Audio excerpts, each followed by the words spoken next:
selamat pagi saudara. Kini saatnya saya, Tia Nisa, mengantarkan sejumlah berita dari Bandung. Berikut 3 informasi utama di antaranya.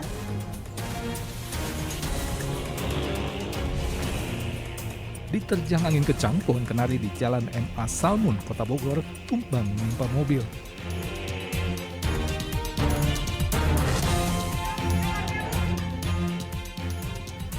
Ratusan warga di Padalarang, Kabupaten Bandung Barat berdesakan demi mendapatkan bantuan sosial.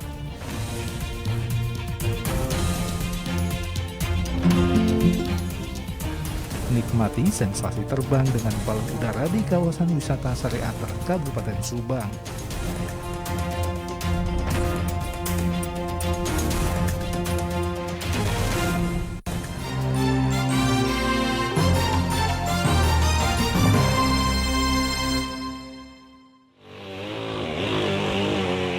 Angin kencang menerjang pohon kenari di Jalan MA Salmun, Kota Bogor, Senin pagi.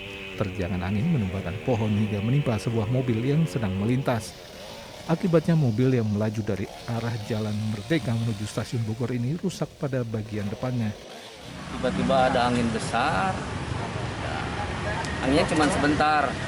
Nah, mobil ini yang lewat ini ragu mereka. Dia mau ngebut ragu karena di depan ada motor yang ngalangin.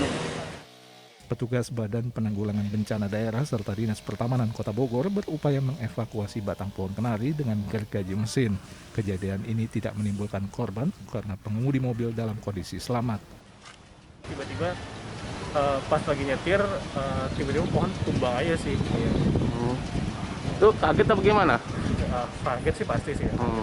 Karena kan nggak tahu apa-apa kan aja kan, kayak biasa aja sih. Nggak ada ngerem atau apa, nggak ada sih. Karena lancar banget dan mobil cuma saya sendiri sih. Diduga pohon kenari tumbang karena lapuk dimakan usia serta kencangnya hembusan angin. Berdasarkan data Badan Penanggulangan Bencana Daerah Kota Bogor, ada 4 pohon di 3 lokasi tumbang diterjang angin kencang. Iwan Kurniawan melaporkan dari Kota Bogor.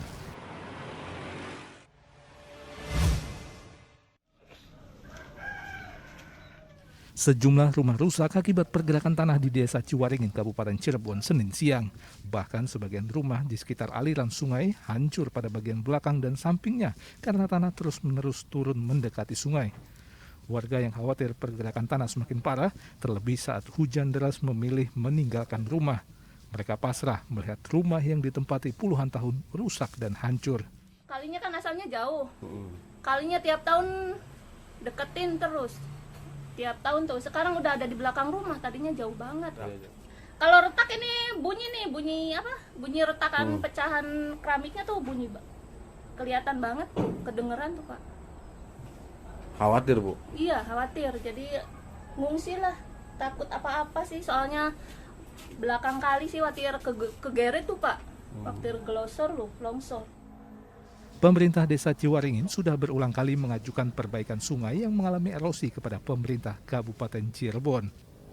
Namun hingga kini belum ada realisasi hingga kerusakan sungai dan rumah kian parah. Bahkan 3 rumah dekat sungai rata dengan tanah dan terbawa arus sungai. Warga selalu mengeluh ke kita dan meminta jalan terbaiknya seperti apa, dan kita akan rempuk bersama dan kita coba tembus ke kabupaten. Saya akan minta bantuan secepatnya. Pergerakan tanah di Desa Ciwaringin terjadi dalam beberapa tahun terakhir. Kondisinya mengkhawatirkan saat musim hujan dan banjir kiriman. Warga berharap pemerintah segera melakukan perbaikan untuk mencegah kerusakan lebih besar. Maruli Habibi melaporkan dari Kabupaten Cirebon.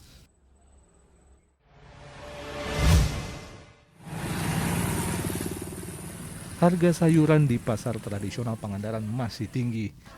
Harga cabai rawit misalnya yang awalnya Rp25.000 naik menjadi Rp40.000 dan saat ini melonjak menjadi Rp60.000 per kilogram. Sedangkan harga cabai merah dari Rp25.000 menjadi Rp50.000 per kilogram. Selanjutnya bawang merah naik dari Rp25.000 menjadi Rp30.000 per kilogram. Tomat juga naik dari Rp4.000 menjadi Rp8.000 per kilogram. Kenaikan harga paling tinggi yaitu jengkol dari Rp15.000 menjadi Rp40.000 per kilogram. Kenaikan harga dipicu kurangnya pasokan dari petani. makanya sulit di sononya. Biasanya gitu. Kalau lagi nggak ada barang ya pasti mahal. Kendalanya dari apa tuh kira-kira? Kendalanya biasanya dari hujan ya biasanya. Sekarang kan hujan terus, terusan. Semuanya naik gitu. Menurut Gimana sih kok bisa naik? Menurut Ibu gimana Bu dengan harga naik sekarang ini? Ya agak kesulitan lah, susah, cari uang juga susah.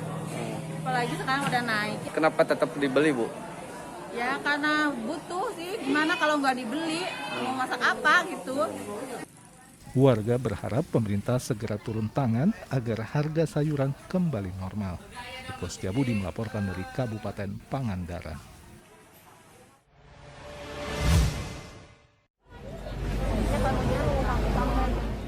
Antrean warga demi mendapatkan minyak goreng murah masih nampak di sejumlah swalayan di Bandung Barat Senin pagi.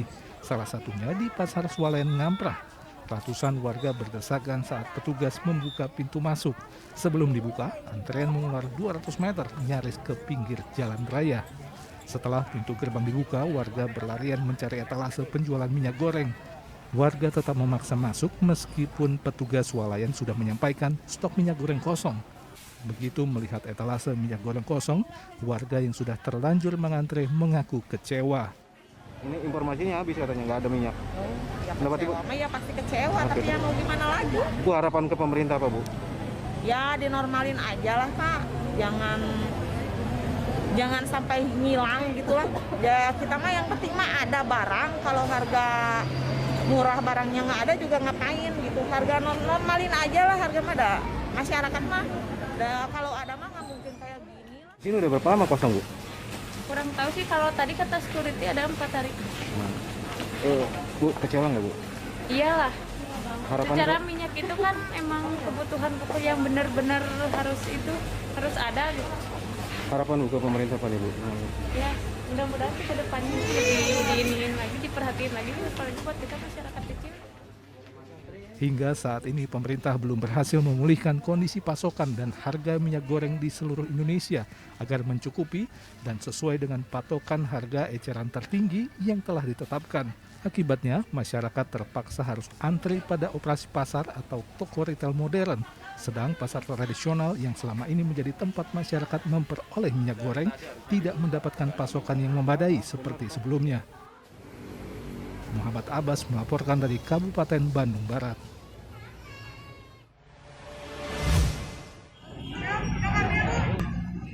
Lebih dari 500 orang warga berdesakan di pintu masuk Aula Kecamatan Padalarang, Kabupaten Bandung Barat untuk mendapatkan bantuan pangan non-tunai atau BPNT yang kali ini dibagikan dengan uang tunai Rp600.000 per orang. Antrean panjang meluber ke jalan karena daya tampung tempat sangat terbatas. Kondisi ini terjadi karena pemerintah setempat sebagai pemberi bansos tidak mengatur jadwal pembagian dan memperhitungkan kapasitas tempat pembagian hingga terjadi kerumunan warga. Warga kemudian diharuskan membeli paket sembako di tempat yang sama.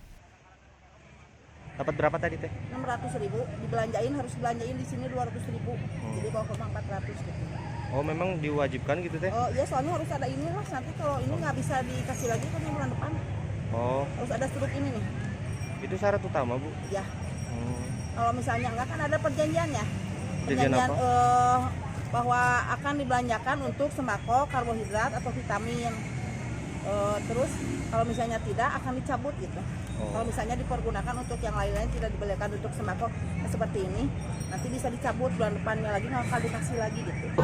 Rencana buat apa nih uangnya Bu? Itu kan 400. Ya? Ya dibelanjain 400. Harus dibelanjain? Oh gitu. Di mana itu dibelanjain Ibu? Itu di RW. Oh gitu ya. Harus belanja. Ya. Oh gitu. Harus ada ininya ke RW di laporan dulu. Di sejumlah wilayah lainnya, penerima BPNT dalam bentuk tunai dibebaskan untuk membeli sembako di warung mana saja tanpa ditentukan. Hal ini dilakukan untuk mencegah penerima bantuan mendapatkan bahan pangan dengan kualitas rendah. Muhammad Abbas melaporkan dari Bandung Barat.